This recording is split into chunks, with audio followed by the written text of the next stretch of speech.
My name is Kayla Martinez. I'm 29, living in Overland Park, Kansas, working a steady job in project management that actually pays the bills on time.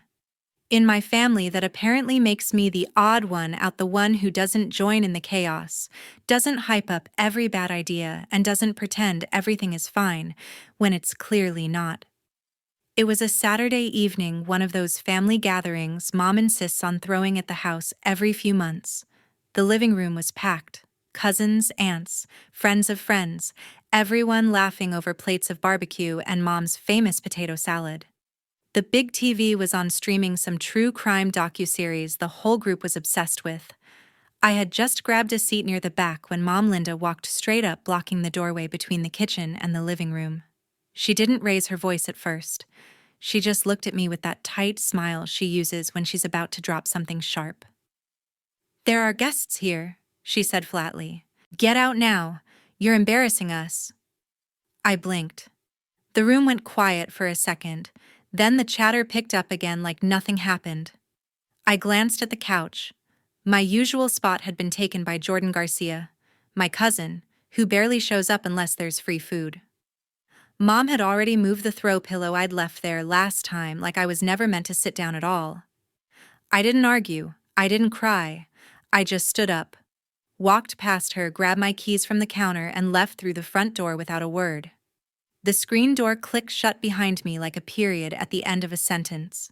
As I reached my car in the driveway, I heard its shouts, then actual screams erupting from inside the house. Not anger, panic. Someone yelling about the TV going black, the show cutting out mid-sentence, everyone scrambling for phones that suddenly wouldn't load. It sounded like the entire gathering had just lost its lifeline. I got in the car, started the engine, and drove away. But those screams followed me the whole way home. If you're ready to find out what really happened after I walked out that night and why everything changed forever, hit that subscribe button, turn on notifications, and stick around. This story gets a lot messier before it gets real. You won't want to miss it. When I drove away from Mom's house, the shouting still echoed in my head, but I kept my eyes fixed on the road and my hands steady on the wheel, refusing to let the moment pull me under. The drive back to my apartment in Overland Park lasted only 15 minutes, though it stretched longer in my mind as every traffic light forced me to confront what had just happened at the door. Mom's clipped words, the deliberate way she positioned herself to block my path, treating me like an intruder rather than her daughter. I didn't yell or break down. I simply walked out the same quiet exit I had perfected over years of avoiding bigger confrontations. Once I pulled into my parking spot, I turned off the engine and sat there for a minute, watching the dashboard lights dim until the car went completely silent. That quiet felt almost foreign after the crowded noise of the gathering, and it gave me room to collect myself.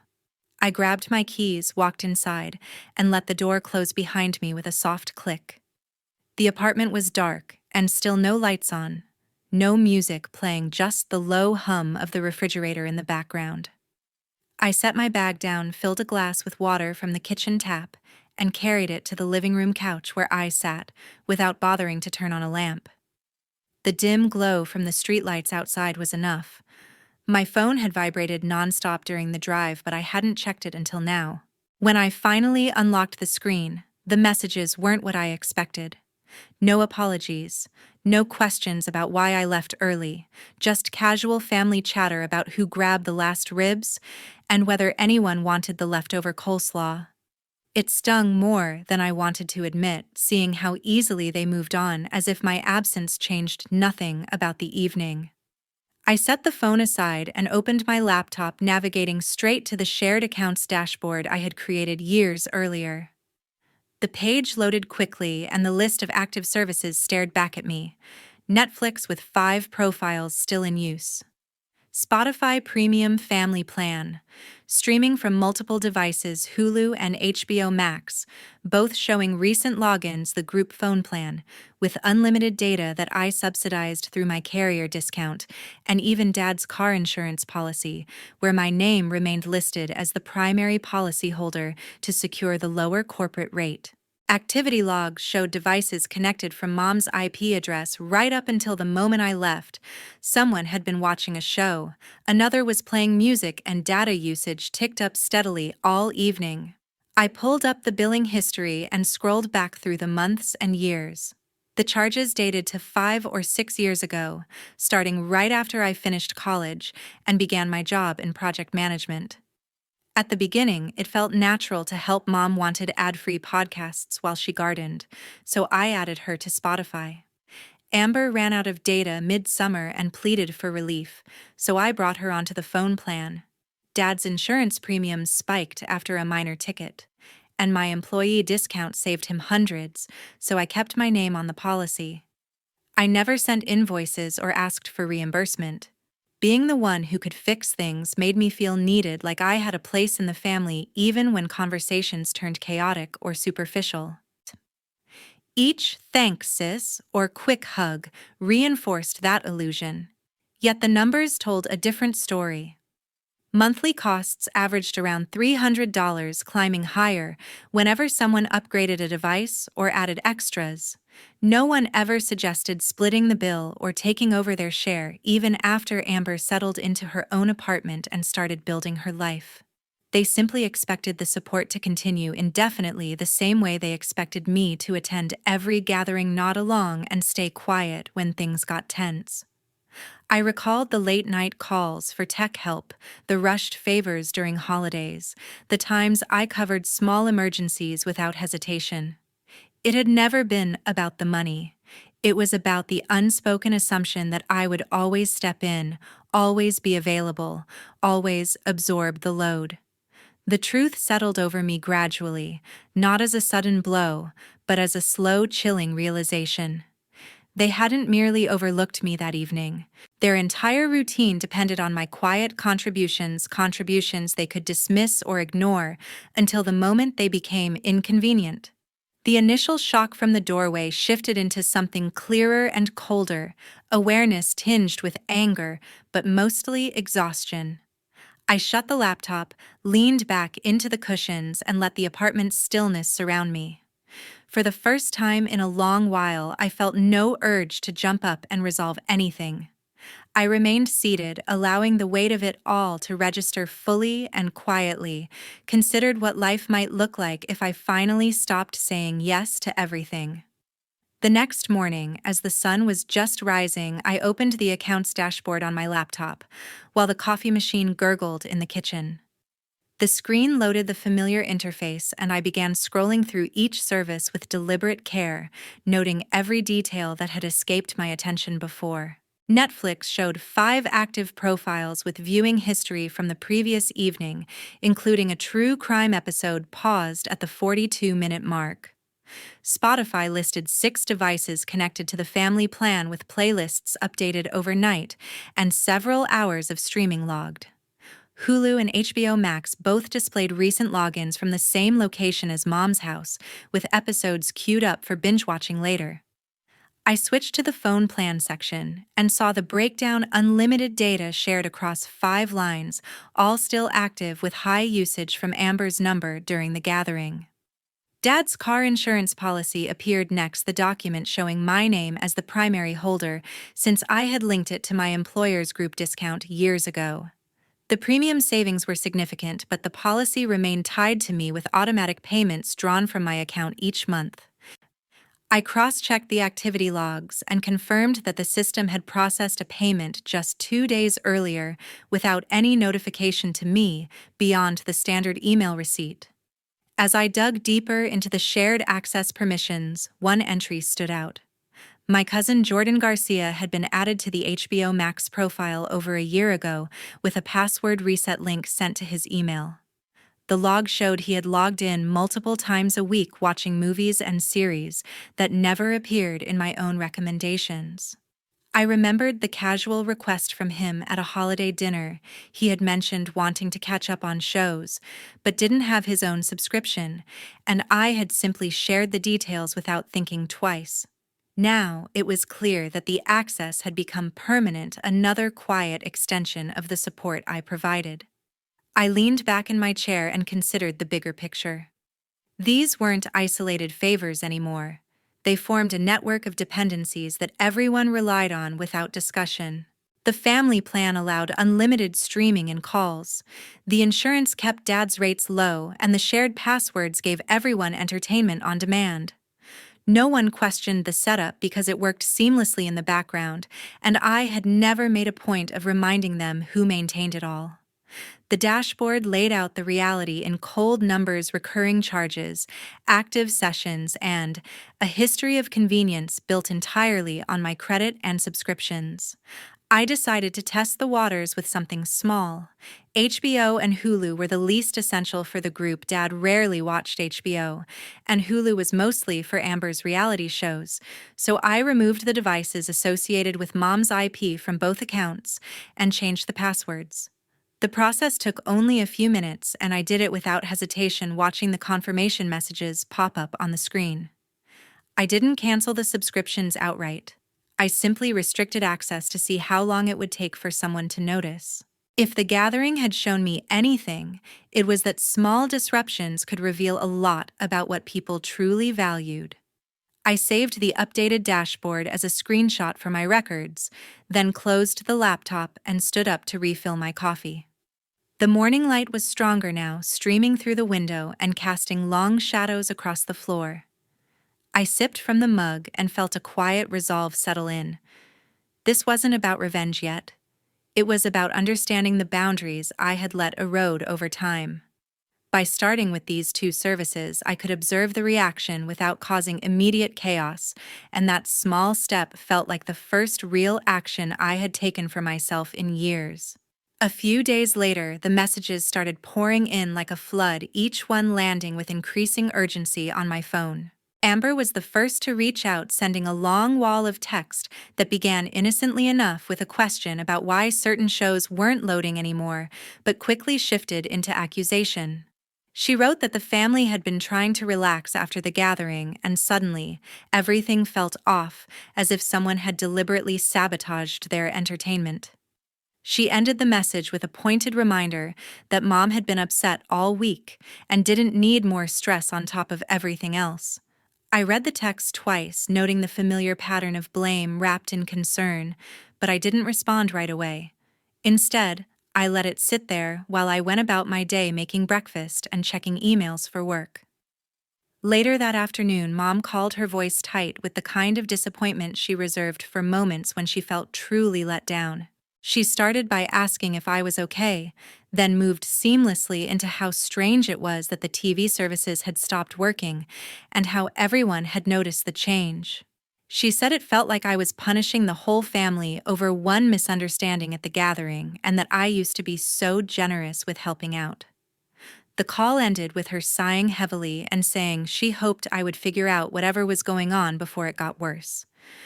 I set the phone down after hanging up and felt the familiar pull of guilt trying to surface, but it didn't take root the way it used to. Instead, I opened social media for the first time since that night. Amber had posted a photo of the family from the gathering, cropped carefully so my spot on the couch was out of frame, with a caption about how blessed she was to have people who truly showed up for each other. Below it, she added a meme showing a cartoon figure walking away from a group labeled, "When someone decides they're too good for family time." The likes and comments rolled in quickly, friends and distant relatives hearting the post, adding messages about how family should always come first and how some people needed to check their priorities. Uncle Robert Lee chimed in next through a direct message, his tone more measured but no less loaded. He wrote that he had seen the post and heard about the service issues from Mom, and he wanted to remind me that families stick together through tough times, not pull away when feelings get hurt. He said he knew I was the responsible one, and that Mom relied on me more than she let on, so perhaps I could look into fixing whatever glitch had occurred. The message closed with a gentle suggestion that pride could sometimes do more harm than good. I stared at the screen for a long moment, taking in the layers of indirect pressure. Amber's texts kept coming in waves, alternating between confusion about the accounts and subtle reminders of how Mom had cried after I left, how Dad had been quiet all evening, and how the cousins had asked where I went. The public posts grew more pointed over the next day, with another meme about toxic relatives who cut people off for no reason, and a story highlighting the family photo again this time, with a filter that made everyone look happier without me in it. Comments from people I barely knew poured in, praising the family's unity and hinting that some folks just couldn't handle being part of something bigger than themselves. I didn't engage with any of it. I muted the notifications from family members and closed the apps, but the words lingered, each one designed to make me feel like the problem.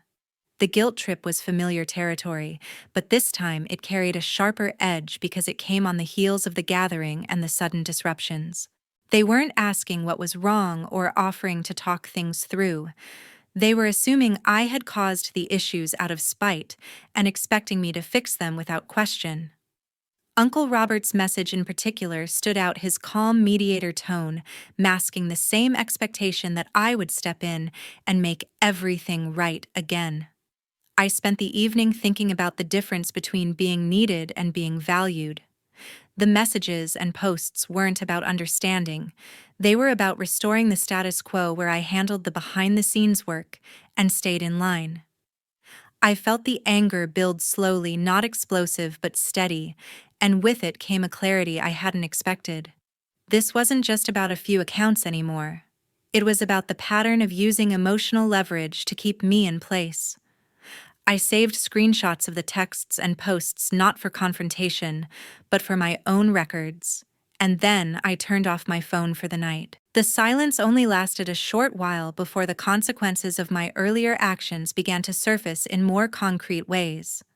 I decided it was time to take the next step and remove the family from the group phone plan entirely, a process that required logging into the carrier portal and confirming the change for all lines.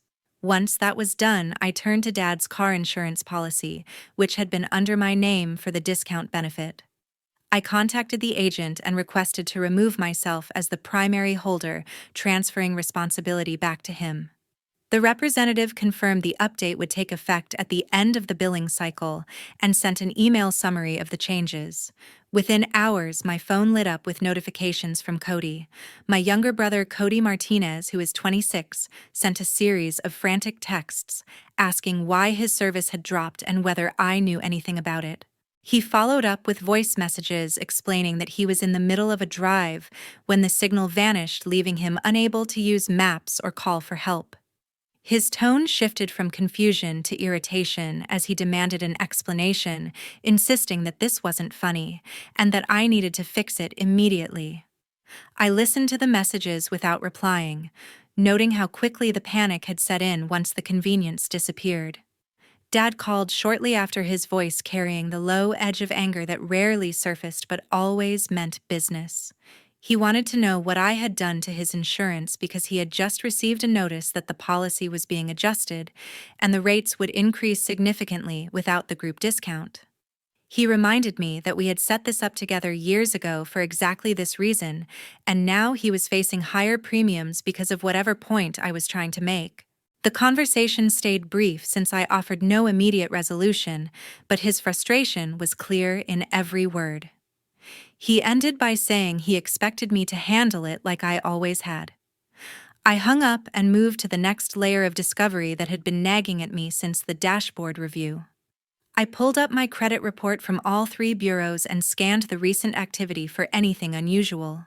There it was, a utilities account opened 3 years earlier in my name at an address that matched Amber's apartment building.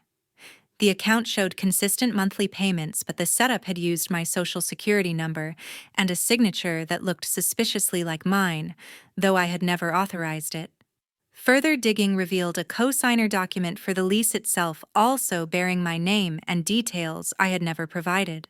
I cross-referenced the dates and found that the utilities account coincided with when Amber moved out on her own, a time when she had mentioned struggling with approval due to limited credit history. The lease cosign had been filed quietly, likely assuming I wouldn't notice or would let it slide if I did. I felt a cold wave of realization wash over me, not just surprise, but a deep sense of violation that went beyond the shared subscriptions. This wasn't a favor I had agreed to. It was an extension of my identity without consent, one that tied me financially to her living situation. I began collecting evidence methodically.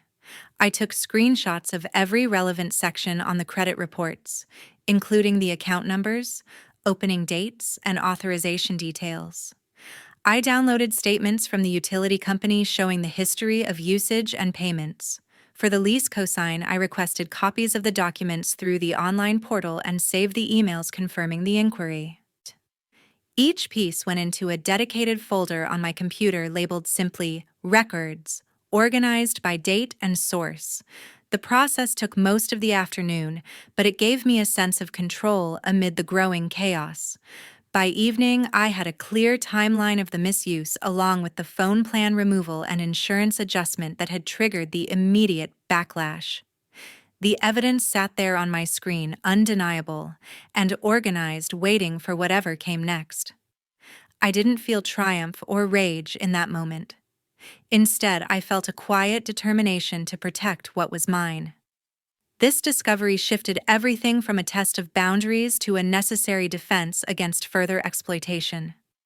I closed the folder and stepped away, knowing that the steps I had taken so far were only the beginning of reclaiming my own space. When I realized the seriousness of the situation, I decided to take action that would protect my identity moving forward. The first step was freezing my credit reports to prevent any new accounts from being opened in my name without my direct approval. I started with Equifax navigating their secure online portal, where I entered my personal information and confirmed the freeze request. The process was straightforward and free, completing in under 10 minutes, with an immediate confirmation number sent to my email.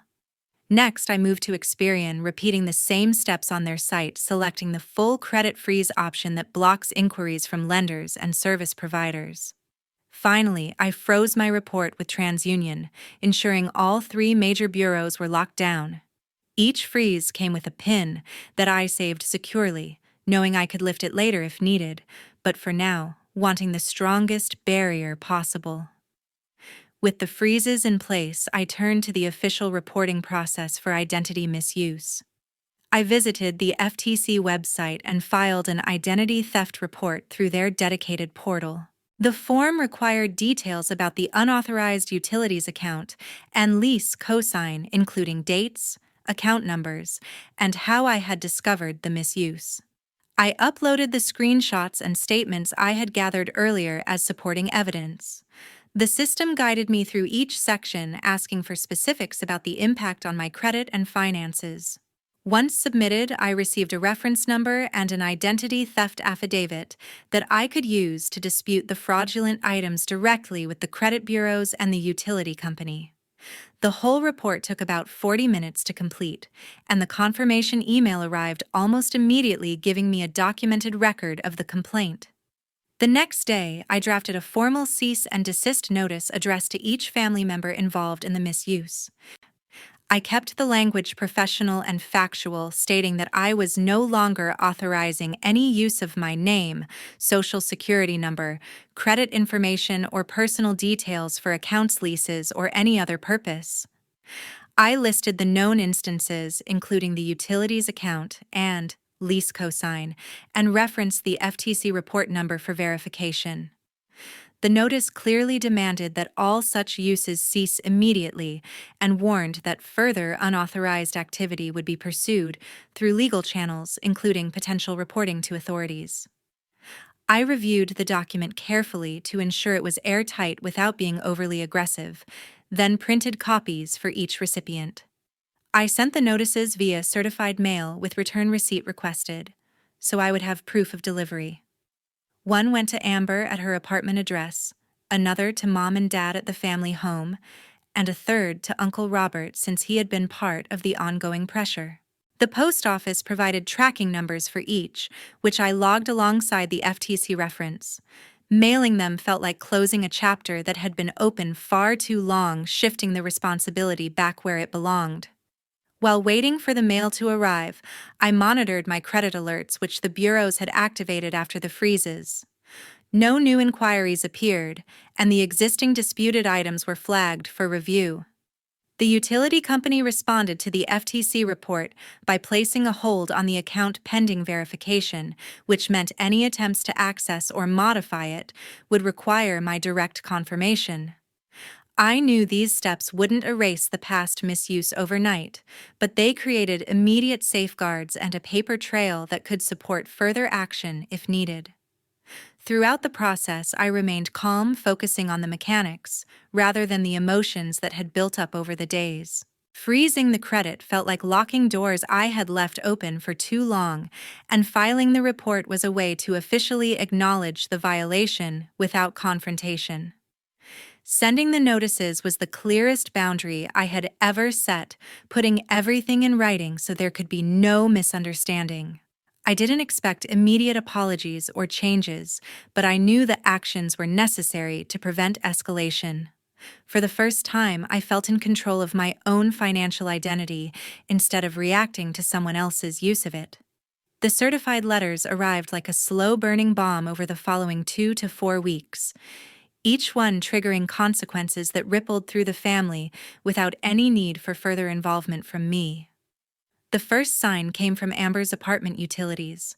The company had flagged the account after receiving the FTC report and my cease and desist notice, and they suspended service pending identity verification.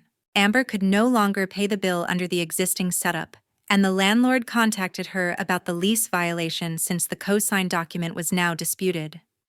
She had to scramble to provide alternative proof of payment history and credit, but the process dragged on and added late fees that quickly mounted. The power was cut for several days while she tried to resolve it, forcing her to stay with friends and miss work shifts. Dad's insurance lapsed shortly after, as the policy adjustment I had requested took effect at the end of the cycle. Without the group discount tied to my name, he received a new quote that was nearly double the previous rate. He had to shop around for a new provider, which meant higher monthly payments and a temporary gap in coverage that made him nervous about driving. The notice from the insurer was clear and impersonal, listing the changes without any explanation of the underlying cause, leaving him to deal with the fallout on his own. Uncle Robert Lee lost access to the shared iCloud backup he had been using for family photos and documents. When he tried to log in from his device, the system prompted for verification that no longer linked to my recovery email or phone number. He spent hours on the phone with Apple support explaining the situation, but without my consent to restore access, the account remained locked. Important pictures from past holidays and family events were temporarily out of reach, which frustrated him enough to send a brief message asking if I could help unlock it, though he phrased it more as a request than a demand. The disruptions built steadily over those weeks, each one compounding the last without any resolution from the family side. No one reached out with an apology or admission of wrongdoing. Instead, the communication shifted to indirect complaints through mutual relatives and vague social media updates that hinted at hard times without naming anyone. I watched from a distance, keeping my responses minimal and factual when necessary, but never offering to step in and fix things. Then one evening, Amber showed up at my apartment unannounced. She stood at the door with red eyes and a shaky voice asking if she could come in. I let her stand in the hallway while she explained that the utilities suspension had escalated to a formal notice from the landlord threatening eviction if the lease issues weren't cleared up soon. She said the late fees had piled up and her credit was taking a hit, making it hard to find a new place. Tears came as she described how everything felt like it was falling apart at once, and she pleaded for me to reverse the freeze, or at least provide a letter stating the misuse was a misunderstanding. Her words were full of regret about not asking permission and promises that she would pay everything back if I just helped this one last time. I listened without interrupting, taking in the desperation that had finally broken through the surface. When she finished, I spoke calmly and directly. I told her that the actions I took were to stop further unauthorized use of my identity and credit, and that I wouldn't be reversing any of them. I explained that the FTC report and credit freezes were now in place for my protection, and that any resolution would have to come through the proper channels without my intervention. I didn't raise my voice or accuse her. I simply stated that I could no longer be the safety net for decisions made without my knowledge or consent. She asked if there was anything she could do to change my mind, and I said no. There were no promises, no conditions, no timeline for reconciliation. She stood there for a moment longer, wiping her eyes, then turned and left without another word. The door closed behind her, and the hallway fell silent. I went back inside, locked the door, and sat down to process what had just happened. There was no satisfaction in the moment, only a heavy finality. The consequences had played out exactly as the steps I had taken predicted, and seeing Amber face them directly confirmed that the boundary was real and permanent. 6 months later, I stood in my new apartment, the one I had chosen for its quiet location and large windows that let in natural light all day. The space was smaller than my previous place, but brighter and entirely mine. No shared accounts, no lingering ties, just furniture I had picked out, and a few plants on the windowsill. The dominoes had fallen completely. By then, each family member forced to handle their own affairs without the buffer I once provided. Amber had to renegotiate her lease with the landlord after the utilities flag was resolved through her own credit application, which took weeks of paperwork and additional deposits. She eventually found a new provider for electricity and internet, paying higher rates and learning to manage bills independently.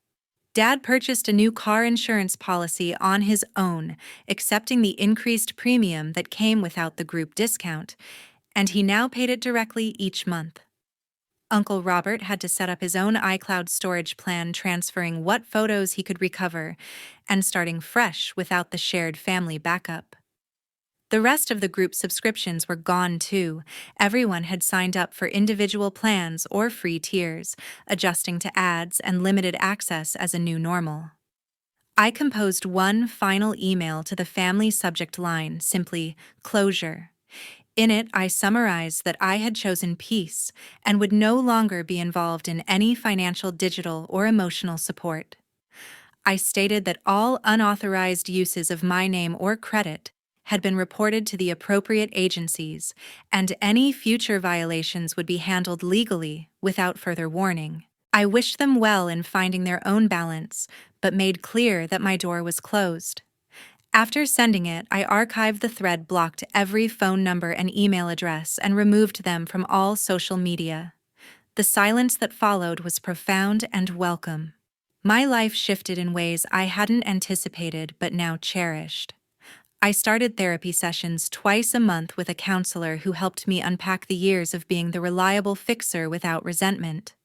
We talked about boundaries, entitlement, and the difference between helping out of love versus obligation. At work, I applied for and received a promotion to senior project manager, which came with better pay and more flexibility, allowing me to focus on tasks I actually enjoyed. I reconnected with old friends who had drifted during my family-focused years, and we began meeting regularly for coffee or hikes, conversations that felt light and genuine. I adopted a rescue dog named Max, a medium-sized mutt with endless energy who quickly claimed the couch as his throne and greeted me every evening with a wagging tail that made the apartment feel like home. The most significant change was the absence of constant noise, the guilt trips, the expectations, the subtle demands that had once filled my days. I no longer checked my phone for urgent family requests or braced for the next crisis I was expected to solve. Instead, I spent evenings reading Walking Max or simply sitting in quiet, letting my thoughts settle without interruption.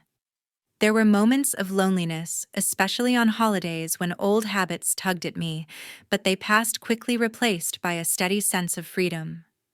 I had learned that loyalty to a family that weaponized kindness wasn't love, it was a trap. Walking away wasn't revenge or cruelty, it was survival, the only way to preserve my own peace. For anyone watching this story unfold to the end, thank you for staying with me through every difficult detail. Stories like this can feel heavy because they touch on real pain many of us carry in silence, feeling used by the people who should value us most. The lesson I took away, and hope you take away too, is that setting boundaries isn't selfish. It's essential. You don't owe endless support to those who take it for granted without reciprocity or respect. Protect your peace, document your limits, and know that choosing yourself doesn't make you the villain, it makes you whole. If this resonated with you, I'd love to hear your thoughts in the comments below. Have you ever had to draw a hard line with family? What helped you through it? Share your experiences. I read everyone, and your stories remind me I'm not alone. Thank you again for listening all the way to the end. Take care of yourselves out there.